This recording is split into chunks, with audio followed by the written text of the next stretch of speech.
بسم اللہ الرحمن الرحیم۔ تمام تعریفیں اللہ ہی کے لیے ہیں جو تمام جہانوں کا پروردگار ہے۔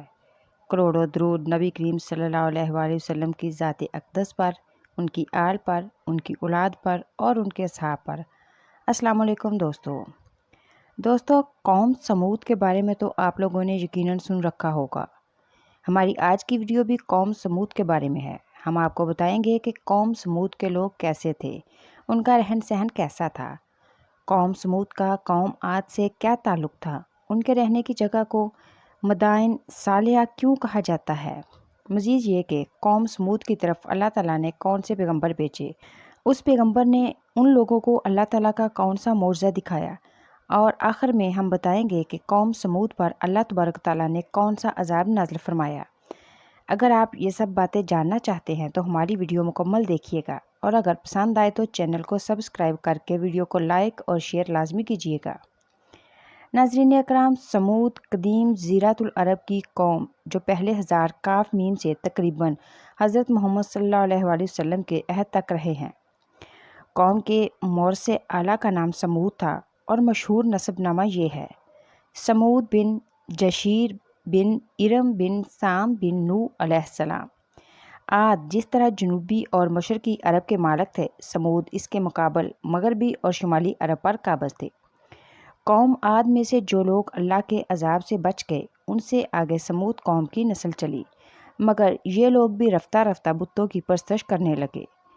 ان کے دارالحکومت کا نام حجر تھا۔ یہ شہر حجاز سے شام کو جانے والے قدیم راستہ پر واقع ہے۔ اب عموماً اس جگہ کو مدائن صالحہ کہا جاتا ہے۔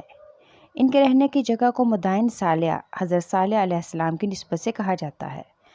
یہ شمالی عرب کی ایک زبردست قوم تھی۔ فن تعمیر میں عاد کی طرح اس کو بھی کمال حاصل تھا۔ پہاڑوں کو کاٹ کر مکان بنانا، پتھروں کی عمارتیں اور مقبرے تیار کرنا اس قوم کا خاص پیشہ تھا۔ یہ یادگاریں اب تک باقی ہیں۔ ان پر ارامی و سمودی خط میں کتبے منقوش ہیں۔ حضرت صالح علیہ السلام حضرت ابراہیم علیہ السلام سے بہت پہلے حضرت نوح علیہ السلام کے بیٹے سام کی نسل سے ہیں۔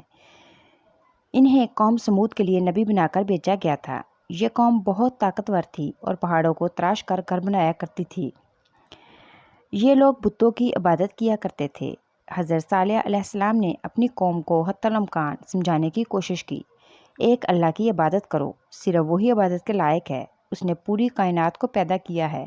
لیکن قوم سمود نے اللہ کے نبی حضرت صالح علیہ السلام کی بات نہیں مانی۔ ایک مرتبہ انہوں نے حضرت صالح علیہ السلام سے مطالبہ کیا کہ اگر آپ ہمارے سامنے کے پہاڑ سے کوئی اونٹنی نکال کر دکھا دیں گے تو ہم ایمان لے آئیں گے۔ حضرت صالح نے دعا فرمائی اور اللہ تعالیٰ نے پہاڑ سے اونٹنی بھی نکال کر دکھا دی۔ اس نے باہر نکل کر بچہ بھی جنا۔ جس پہاڑی سے اونٹنی نکلی اسے فج الناقہ کہا جاتا ہے۔ اس معجزے کے بعد چند لوگوں کے علاوہ قوم سمود کی بڑی تعداد ایمان نہ لائی، لیکن چونکہ انہوں نے اس معجزے کو اپنی آنکھوں سے دیکھا تھا، اس لیے وہ کسی قدر اس اونٹنی کا احترام کرتے تھے۔ اس جگہ پانی کی شدید قلت تھی، چنانچہ عموماً کنویں کھود کر پانی حاصل کیا جاتا۔ اس بستی میں ایک ہی کنواں تھا۔ حضرت صالح علیہ السلام نے فیصلہ کیا کہ کنویں سے پانی پینے کی باری مقرر کر دی جائے۔ ایک دن اونٹنی کنویں سے پانی پیتی اور دوسرے دن تمام قوم۔ چند دن تو قوم سمود نے اس تکلیف کو برداشت کیا کہ ایک دن ان کو پانی نہیں ملتا تھا، کیونکہ اس دن سارا پانی اونٹنی پی جاتی تھی۔ اس لیے ان لوگوں نے طے کر لیا کہ اس اونٹنی کو قتل کر ڈالیں۔ چنانچہ اس میں قدار بن سالف، جو سرخ رنگ کا بری آنکھوں والا اور پست قد آدمی تھا، اور ایک زناکار عورت کا لڑکا تھا، ساری قوم کے حکم سے اس اونٹنی کو قتل کرنے کے لیے تیار ہو گیا۔ حضرت صالح علیہ السلام منع ہی کرتے رہے، لیکن قدار بن سالف نے پہلے تو اونٹنی کے چاروں پاؤں کاٹ ڈالے، پھر اس کو ذبح کر دیا اور انتہائی سرکشی کے ساتھ حضرت صالح علیہ السلام سے بے ادبانہ گفتگو کرنے لگا۔ ایک اور روایت میں ہے کہ قوم سمود میں ایک صدوق نامی عورت تھی جو بڑی حسین اور مالدار تھی۔ اس کی لڑکیاں بھی بہت خوبصورت تھیں۔ اس نے مستہ ابن دہر اور قدار بن سالف کو بلا کر کہا کہ اگر تم اونٹنی کو ذبح کر دو تو میری جس لڑکی سے چاہو نکاح کر لینا۔ چنانچہ دونوں نے مل کر اس اونٹنی کو ذبح کر دیا، مگر قدار نے ذبح کیا اور مستہ نے ذبح پر مدد دی، اور پھر حضرت صالح علیہ السلام سے کہنے لگے اگر تم رسول ہو تو ہم پر عذاب لے آؤ۔ قوم سمود کی اس سرکشی پر عذاب خداوندی کا ظہور اس طرح ہوا کہ پہلے ایک زبردست چنگار کی خوفناک آواز آئی، پھر شدید زلزلہ آیا جس سے پوری آبادی اتھل پتھل ہو کر چکنا چور ہو گئی، تمام عمارتیں ٹوٹ پھوٹ کر تہس نہس ہو گئی اور قوم سمود کا ایک ایک آدمی گھٹنوں کے بل اوندا گر کر مر گیا۔